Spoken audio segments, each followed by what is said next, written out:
Your players come to a town. What does it look like? Well, awkwardly enough, you hadn't made a map yet, or even acquired one, so you gotta make one up. Luckily, there's a tool for that. Have you heard of Procgen Arcana? Welcome to Mystic Arts, where I have a game tomorrow and I should be prepping right now.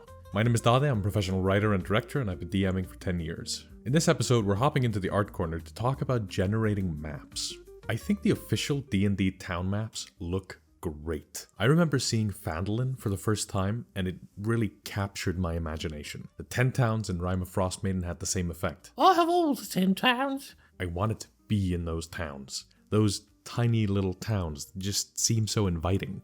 I also remember unfolding the Waterdeep poster map for the first time and being enamored. It had a similar style, but the scale was just off the charts. Seriously, how could someone not love this stuff? I can rant a lot about the things related to official D&D content or decisions that WotC have made, but one thing is clear. Their official town maps are gorgeous. Good work, art team. But I'm not an artist, at least not in that way. I could dabble with stuff like the big map behind me, but town maps are a step above my skill level. And there's plenty of times I steal official maps from my homebrew towns, or maybe I just plop something into my world. I have all the 10 towns, Phandalin and Waterdeep, in my own setting. It's that liberally applied inspiration at work. Those towns were made for DMs to use, so I used them. I stuck mine in appropriate places and I called it a day. But sometimes I want to make my own towns, or maps of something else, and I need it to both look good, but also fit with an idea that exists in my head. That's where online mapping tools come in. Well, there's a bevy of information to be found about map making. Today, I'd like to talk about a specific set of accessible online tools. Watabou, Watabou,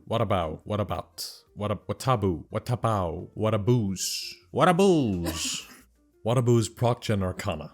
Am I saying that right? At the time of writing this script, Procgen Arcana is a collection of 6 different tools that help you generate map-related content for your campaign. Each tool allows you to procedurally generate a variety of maps. You can go in and adjust the details to suit your liking. The collection has grown steadily over several years, with a creator routinely providing updates and developing new tools. I believe the most recent addition is the Dwelling Generator, but I'll get into specifics soon enough. I really want to give a shout out to the developer working on these projects, since as far as I know, they're all solo dev work. This video is not sponsored. I've never talked to the developer before, but I think these tools are neat and I want to share them with you. There will be links in the description to everything I mentioned in this video, as well as to Watabou's subreddit if you want to stay informed about any more news coming through the pipeline. As I said before, there are 6 different generators available. To show off how they work, my girlfriend went through each one and created an example map. We'll start with a region and then eventually zoom all the way into a house. Perilous Shores, called the Realm Generator, allows you to create a contained region. Depending on how you futz with the settings, the scale can range from a single town to a small continent. So,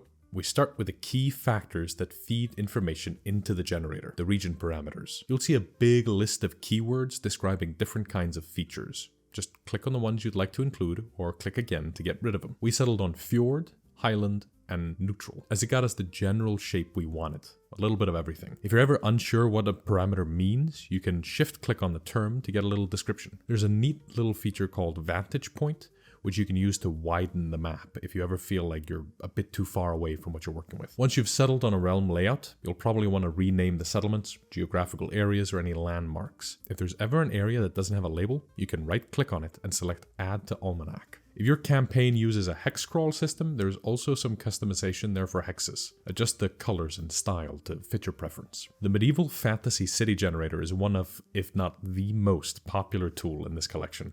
Odds are you've seen screenshots of people's creations floating around various tabletop and role-playing game communities. This is a lovely tool which can help you create anything from a tiny town to a sprawling metropolitan city. Here, we'll create a settlement named Darkmoon, which was one of the locations on our realm map. This could be a secluded place of learning, where elves and other species steeped in magic come to learn about the arcane history of their country. We open up a menu, similar to the parameter section before. While there's no lake option, we'll check off coast to simulate the edge of the lake. We'll also check off plaza temple, walls, and greens to give off the feeling of a secluded but comfortable space with open air and greenery, as well as some interesting looking buildings. A fantastic tool within this generator is the warp option. By selecting different kinds of brushes, so to speak, you could adjust individual parts of the map in subtle and not so subtle ways. If there's a particular bit of land you'd like to jut out into the lake, or if the houses are scattered in a way you don't like, this kind of hands-on adjustment really makes the generator shine.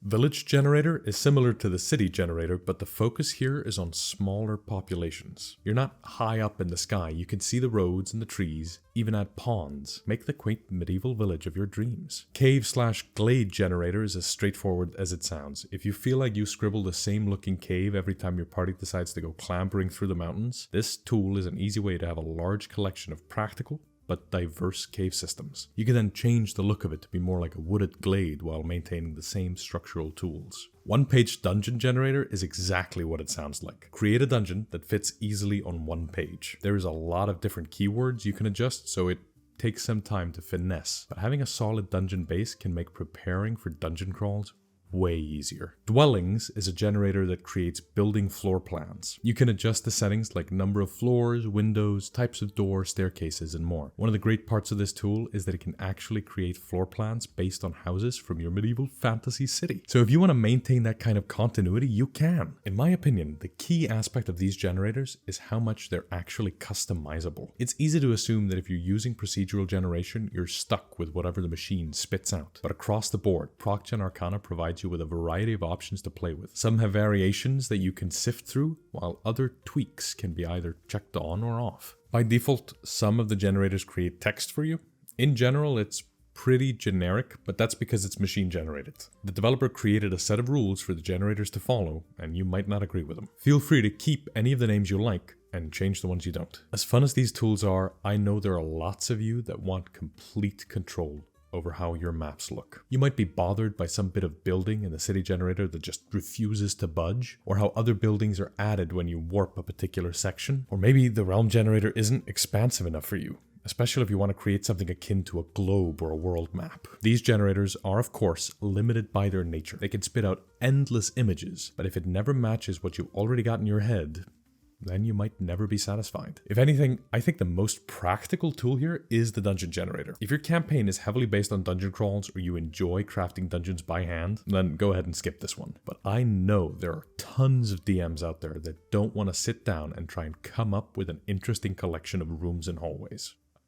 Hold on, I'm interrupting this video to tell you guys a volcano just erupted.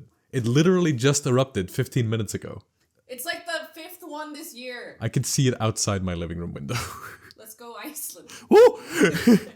My girlfriend ran a one-shot for me the other day when I played as a grung investigating an ancient temple that had been attacked by merfolk. She likes world building and crafting characters, but her approach to locations is more centered on vibes than anything else. She'll grab inspiration from pictures and stories, but she's not interested in building a location from scratch. It's just not her thing. So when she needed to prep a temple, she used the dungeon generator. Keeping the idea of a 5-room dungeon in mind, she checked the filter she wanted, played around with the structure, and re-rolled on the generator until she got something she was happy with. Took her only about 20 minutes. Once she had a baseline to work with, she made up uses for the rooms and threw in some combat. It ended up working really well, and I had a great time. If she needed to manually draw up a dungeon from scratch, she probably would have procrastinated another 6 months or something. And then I wouldn't have gotten to play. But that's the value of these kinds of tools. You get something pretty good very quickly. Sometimes when I get results I disagree with, I find it just as valuable. Knowing what you like is just as important as knowing what you don't like. My disagreements reveal my opinions. Clearly I have thoughts, otherwise I wouldn't disagree. So I quickly scribble my own version of it, either on graph paper or just right onto the battle map when it's time to bust out the map foo. I've also taken these a step further. I once spent some time generating a handful of cities, and then I opened up Photoshop and brought them in there. I lined up 3 different city generations I had made onto a single map and stitched them together. Then I drew colored areas, I drew a few houses by hand, and labeled the whole thing. Finally, I put on a faux paper texture, and bam! I had a map I felt was completely my own. This is Blackguard, the capital of the Atroxian Empire. It's a gargantuan metropolis reminiscent of 18th century London and Paris, and I've set loads of metropolitan adventures in it. I really believe in the layout. It convinces me the city is real, and as a result, I'm able to convince my players it's real. Since I spent a lot of time on it, I feel like it's mine? You can do the same if you put your mind to it. And that's where we'll pick it up next time. Thanks so much for watching this video. My girlfriend and I make these videos together, both of us writing and editing, and it's been so much fun reading the comments and watching the channel just take off. So we wanted to ask that if you found this video useful, let us know in the comments or by hitting the like button. And if you want to see more videos like this one, consider subscribing and hitting the bell to be notified when we release new videos. So until next time, keep studying the mystic arts.